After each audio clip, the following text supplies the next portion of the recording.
Makanya orang Israel sampai sekarang begitu itu ya memang ada sanatnya, nggak mau kalah. Karena usulnya Nabi Musa memang nggak boleh kalah. Ketika Rasulullah melangkai makamnya Nabi Musa, makam itu status ranking lah kalau dalam bahasa Indonesia itu. Kalau bahasa Indonesia itu ribet, makam itu kuburan. Makanya orang Indonesia sering tanya saya, Gus, makamnya Nabi Ibrahim kok batu? Makam yang dekat Ka'bah itu bukan makam dengan makna kuburan, itu tempat yang dipakai Nabi Ibrahim membangun apa?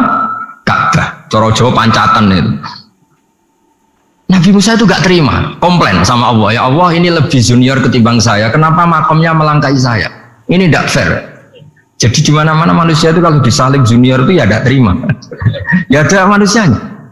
Terus ditanya sama malaikat Jibril, kenapa kamu gak terima? Ini orang Israel, kadang ngira saya ini nabi paling top. Ini kalau sampai konangan saya kalah sama Muhammad tuh malu saya kata. Jadi artinya ya ada sisi manusia. Itu ada kitabnya. Terus, ya tapi memang Nabi Muhammad lebih top ketimbang kamu. Memang dia nabi pilihan, Sayyidul Awalin wal Akhirin. Oke, kalau saya kalah dengan dia gak apa-apa. Tapi umatnya jangan ya. Maksudnya umatnya bangsa Israel harus lebih top ketimbang kita. Makanya orang Israel sampai sekarang begitu itu ya memang ada sanatnya, nggak mau kalah. Karena usulnya Nabi Musa memang nggak boleh kalah. Terus kata Allah, ya tidak bisa. Memang yang paling top tetap umatnya Muhammad, bukan umat kamu. Tetap kamu kalah. Sehingga setelah kalah dan menang itu kita terus tidak tahu. Misalnya begini ya, penemu komputer atau penemu mobil sama yang beli mobil itu hebat mana? Kalau bicara keilmuan ya hebat penemunya. Tapi kalau bicara kapitalistik, udah bikinkan mobil yang mewah gini-gini, nanti tanggal ini jadi ya. Hebat mana yang nyuruh sama yang disuruh? Kalau logikanya pakai gitu. Hebat mana yang nyuruh sama yang disuruh? Artinya kamu milih jadi mana? Penemu mobil, hebat kan? Tapi terus sama orang kaya diminta, bikinkan ini, speknya seperti ini, selesai gini. Hebat mana? Nyuruh sama disuruh? Menyuruh. Tapi yang nyuruh tidak bisa bikin mobil, yang disuruh bisa. Pinter mana? Pinter yang disuruh. Tapi pertanyaannya, wong bisa nyuruh ngapain bikin sendiri? Pinter mana? Ini mohon maaf karena di sini banyak orang nggak jelas-jelas juga. Artinya terus subjektivitas manusia ini tetap ada gitu. Kalau bisa beli ngapain bikin gitu. Tapi kalau bisa bikin ngapain beli. Nah mungkin perdebatan di kementerian atau di yayasan atau di kampung-kampung atau di apa mesti begitu. Dan itu di Mi'raj juga digambarkan bahwa antar nabi ini ya ada kompetisi, wa fi dzalika falyatanafasil mutanafisun. Tapi bedanya nabi dengan kita itu satu. Nabi itu kalau keliru dengan tanda petik, nabi itu kalau keliru itu jadi berkah. Itu bedanya kita. Kalau kita keliru kan keliru betul. Kalau nabi itu tidak, kelirunya itu jadi berkah. Ini saya punya dua contoh kalau boleh dibahasakan ya, kekeliruan nabi atau dengan tanda kutip kekeliruan nabi. Tapi saya ulang lagi dengan tanda kutip. Nabi Musa itu ketika Nabi Muhammad ditanya, kenapa kamu dipanggil jauh-jauh? Disuruh sholat 50 rakaat. Nabi Ibrahim nggak komplain, karena beliau Nabi yang baik. Semua Nabi nggak komplain, kecuali Nabi Musa. Kata Nabi Musa, jangan Muhammad, kebanyakan itu. Bilang ke Allah supaya di diskon. Ya, Nabi kembali sama Allah, ya sudah tak kurangi 5. Turun lagi, masih berapa? 45. Masih kurang. Itu sampai 9 kali, akhirnya terkurangi berapa? 45 rakaat. Itu Nabi Musa masih bilang, dah minta lagi keringanan. Itu kalau diruti nggak jadi sholat kan? Kalau satu lagi kan masih terus hilang itu kewajiban sholat. Nah, Nabi Musa sebetulnya itu bukan karena kasihan kita, bukan dia nggak empati dengan kita, beliau nggak empati sama kita, tapi gara-gara Muhammad, umatku yang lebih kuat, lebih ganteng aja nggak mampu melakukan sholat 50 rakaat, apalagi umatmu. Dia memang orang Israel kan ganteng-ganteng kuat-kuat, jadi ya pede. Umatku yang lebih keren, lebih ganteng saja gak kuat, apalagi umatmu. Jadi sebetulnya dia minta keringanan itu karena corong Jawa ngeprekno kita, menyepelekan kita bahwa Makanya saya ingin memberitahu Nabi Musa kalau ada umatnya Rasulullah yang namanya Sayyid Ali Zainal Abidin yang satu hari sholat 1000 rakaat. Jadi nanti kalau ketemu Nabi Musa, ini 50 aja, ini kuatnya malah 1000. Nah akhirnya, tapi barokahnya Nabi Musa yang sentimen ini, sholat gak jadi 50 tapi 5. Itu bedanya Nabi sama kita. Ada contoh yang lebih ekstrim, kelirunya Nabi itu Nabi Yunus. Nabi Yunus, tapi keliru yang barokah, saya ulang lagi. Nabi Yunus itu memaklumatkan ke masyarakatnya, nanti itu kalau kamu tidak nurut sama saya ada adab. Anggap saja adab itu hari Kamis. Besok hari apa ya? Besok hari Kamis ya?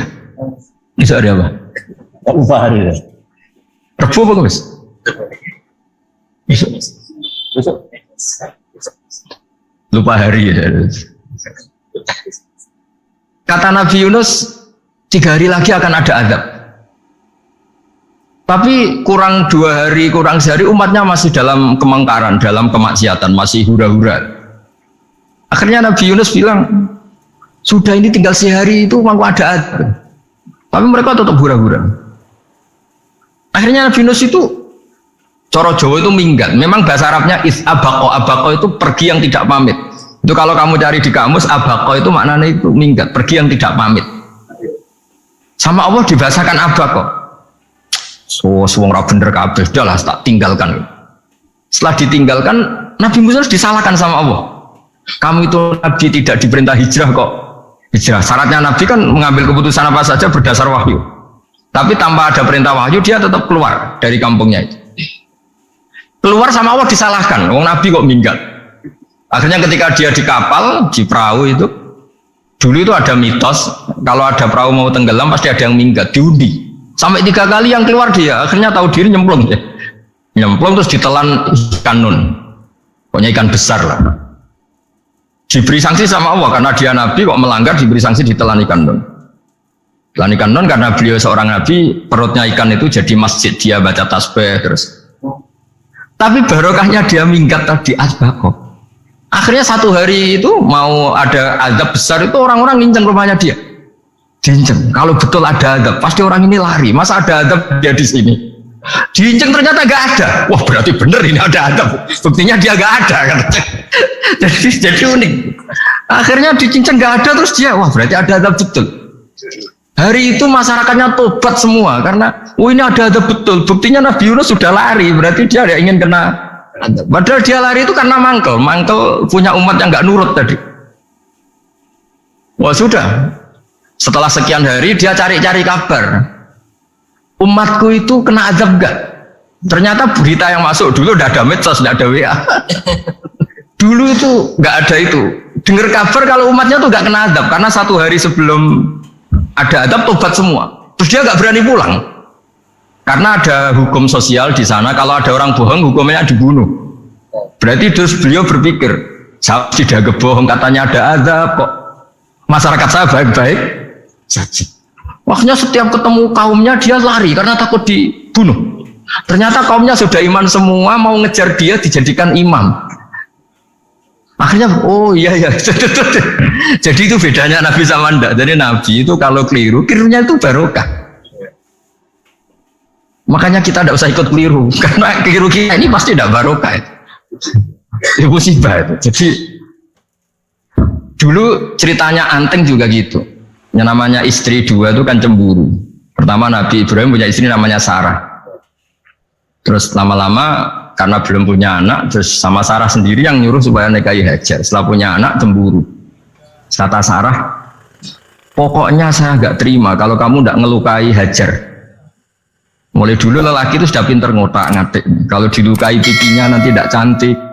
Apa ya? Yang penting lukai tapi tetap cantik.